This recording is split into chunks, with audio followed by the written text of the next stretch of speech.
So, just so y'all know, the rebel flag is not a symbol of racism. It's a symbol of freedom from an oppressed government. That's what the Confederacy is about. By now, some of you will have seen that video by that one woman who was basically claiming that the Confederate battle flag only represents Southern heritage and not racism, that the Confederacy is supposed to be representative of liberty, of freedom, and of Southern heritage. But the fact of the matter is, that's just nonsense. Number one, the Confederacy is not all of Southern history. The South has been a part of the United States since the very beginning, and it is absurd to reduce Southern culture and history to just 4 years.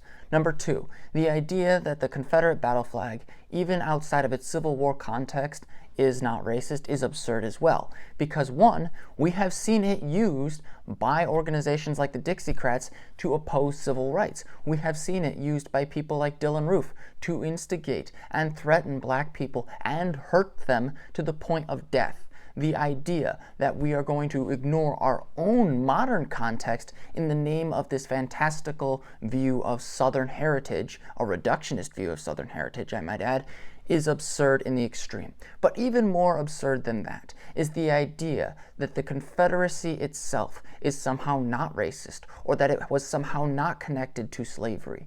When Alexander Stephens, the vice president of the Confederacy, gave his cornerstone speech, he explicitly stated that the government of the Confederacy was built on the idea that slavery was the natural condition of black people, that the idea that slavery was not only a moral good, but it was a necessity to the basic reality of the human condition. And I'll quote it here.